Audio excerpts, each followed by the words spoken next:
We all want to improve our lives, but let's be real, it can feel completely overwhelming. You're always seeing some new article telling you to revolutionize your entire routine like it's no big deal. But what if the path to a better life wasn't about these massive, earth-shattering changes, but about tiny, almost invisible ones? And this quote, man, it just hits the nail on the head, doesn't it? We all have these huge ambitions, right? I'm going to meditate for hours, or I'm going to read 2 books a week. But then reality hits. We've got jobs, responsibilities, and a clock that just will not stop ticking. It honestly feels like we're just set up to fail. So what's the solution? Okay, let's dive into this because it's actually pretty cool. The answer lies in what the source calls microscopic habits. Now, these are tiny, simple actions that barely take any time or energy. But their real power? It's cumulative. It's the long game. Over time, they compound and end up making a massive difference. So today, we're going to break down 21 of these habits into 4 key areas. First, we'll look at cultivating your inner world. Then, we'll talk about taking care of your body. After that, organizing your environment. And finally, we'll wrap up with nourishing your productivity. All right, let's kick things off with part 1, cultivating your inner world. This is all about those small internal shifts you can make to build a stronger, more resilient mind. Now, what's so interesting here is how simple these are, but how profound. Take gratitude. Just writing down one thing you're grateful for can totally reframe even the worst day. Or what about just 1 minute, alone, with your thoughts? No phone, no computer, just you. It's a really powerful way to reconnect. And then there's saying no.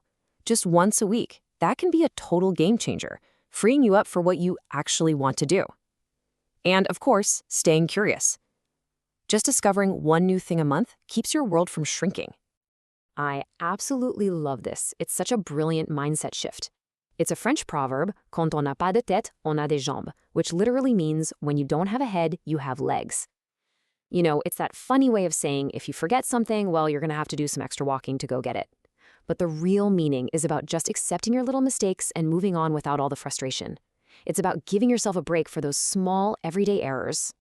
Okay, let's move on to our second section and see how these ideas build on each other. Taking care of your body. We're talking about simple, tiny actions that can have a really big impact on how you feel physically. So, how much time do you really need to kickstart your morning with exercise? The answer might just surprise you. It's just this many minutes. That's right, just a single minute. Now, the source isn't talking about some crazy intense workout. It's talking about something simple, like 30 push-ups and a 30-second plank. Just enough to get your blood flowing, clear out that morning fog, and hey, absolutely anyone can find 1 minute. Here are a few more really simple ones. Drink more water. Correct your posture whenever you catch yourself slouching. Now, the source actually admits that standing up every hour is surprisingly the hardest one to remember. We just get so programmed to sit for hours, so in the zone, that interrupting that flow feels weird. But it is so crucial for our health. Okay, on to our third area, organizing your environment. The idea here is really simple, and you've probably heard it before. A clear physical space helps create a clear mental space. This little sequence is so powerful. You start your day with an immediate win just by making your bed. Boom, first accomplishment done. Then you save all that precious morning brain power by picking out your clothes the night before. And my favorite, throw away one useless thing. You know that old charger in your drawer for a phone you haven't had in 5 years? Yeah, that one. It's taken up space, physically and mentally. Getting rid of it feels surprisingly liberating. And that brings us to our final section, number 4, nourishing your productivity. These are all about the small adjustments you can make to really sharpen your focus and, get more done. So, you've probably heard of the 5-minute rule for getting tasks done.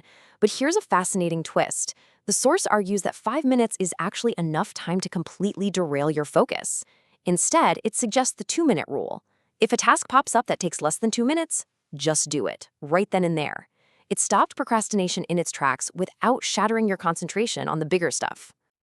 And here are a few more productivity game changers for you. Turn off your notifications for just 1 hour a day.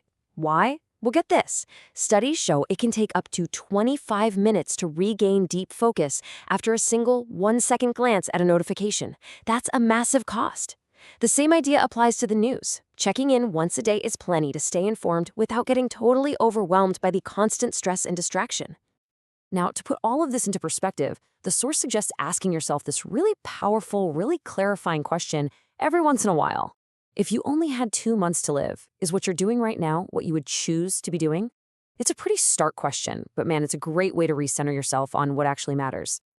So, what's the big idea that ties all of this together? It really comes down to understanding the hidden impact. It's so easy to try one of these tiny habits for a day and just dismiss it because you don't see some huge result. But their power isn't in a single action. Their power is in consistency. When you stick with them, they start to compound, day after day, week after week. And that's when they genuinely change the quality of your life. So please, don't wait for the perfect time. Just start today, right now. Get up, find one thing you don't need, and throw it away. Because like the source says, this is just the beginning.